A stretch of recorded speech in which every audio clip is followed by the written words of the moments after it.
This beautiful road with pristine white sand on either side takes us to once bustling town of Dhanushkodi. Dhanushkodi is on the tip of Palm Island, separated from the mainland by the Park Strait. On the way to Dhanushkodi, we take a diversion to see the Kodhandarama temple. The road seems to be from a fairy tale with Gulf of Myanmar and Bay of Bengal bordering it.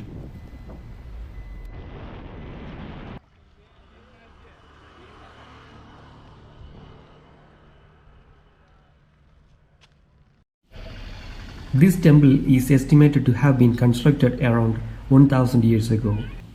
Rama performed the Pattabhishekam for Vibhishana at this place. The story is depicted in paintings across the walls inside the shrine.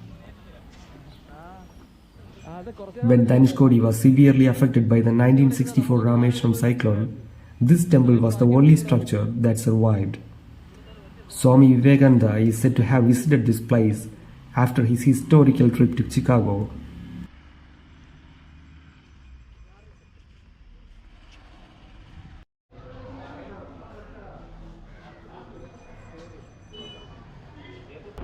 Then we left Kodhandarama temple behind and continued our journey towards Dhanushkodi.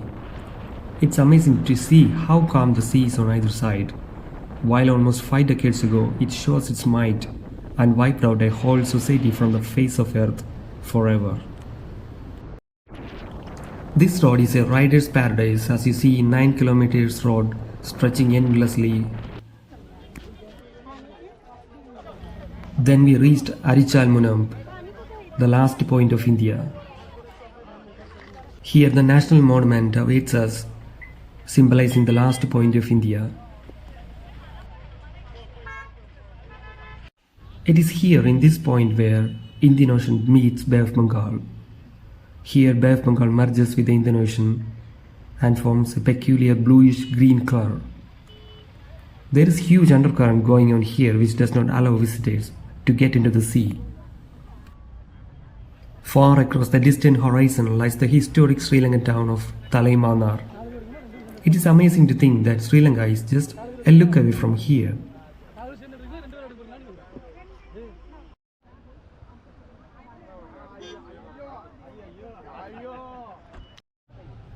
Hidden behind this vast canopy of Indian Ocean lies the line of rocks that form Ram Setu, built 5000 years ago by Lord Rama to take his army to Lanka. It is amazing to stand here and listen to the stories being told by oceans of a bygone era.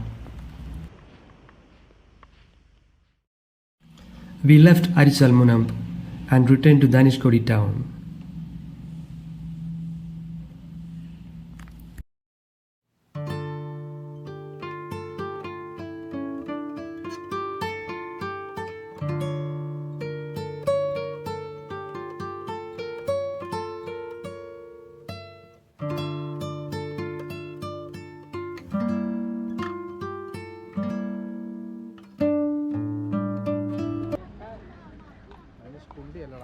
This Dhanushkodi town was the center of all activities once.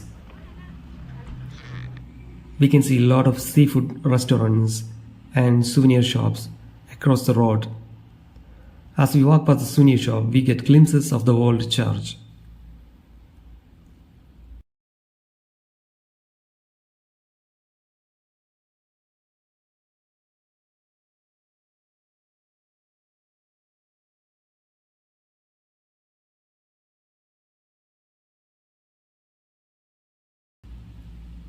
As we walk past the church premises, we were greeted by the cool breezes of Indian Ocean. We can see through our inner eyes the crowd, the boats, people bargaining for commodities, kids playing around, huts with bamboo roof. And all of a sudden, on that eventful night of December 1964, the ocean opens its mouth and swallowed everything on its side.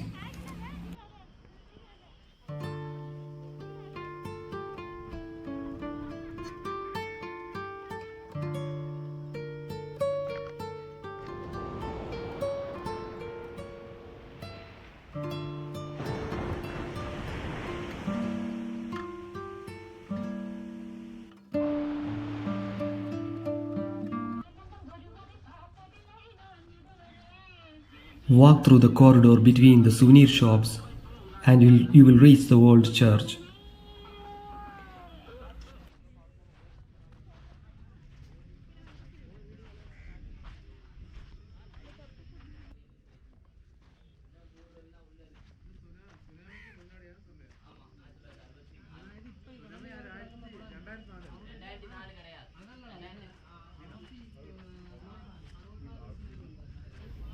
Inside the church complex, you will see the altar, which is still in place, partially damaged.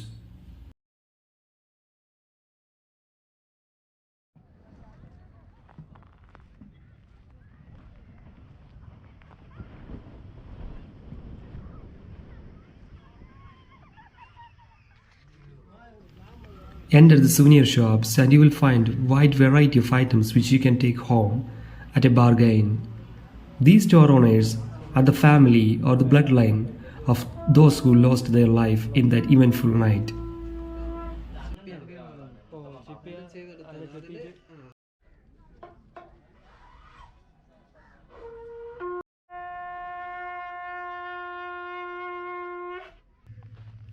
We crossed the road and walked near the premises of old railway station.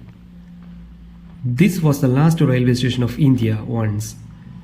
The ruins show us the true might of water by the way it was damaged.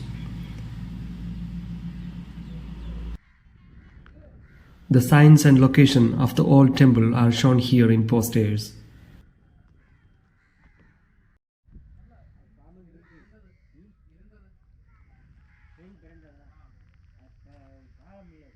Here we see the old Hanuman temple. I was astonished to see a peacock act as the store owner here. This was the rock, which was like the one used for building the Ram Setu. We never know the technology which lifted this 15-kilogram rock to the top of the water.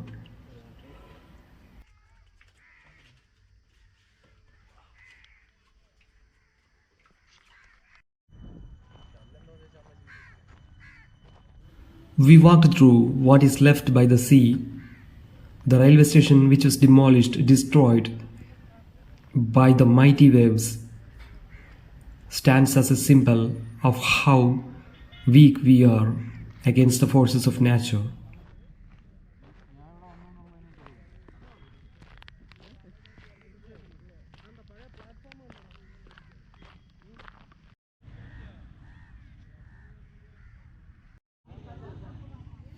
These pillars which stands tells us a story of 5 decades.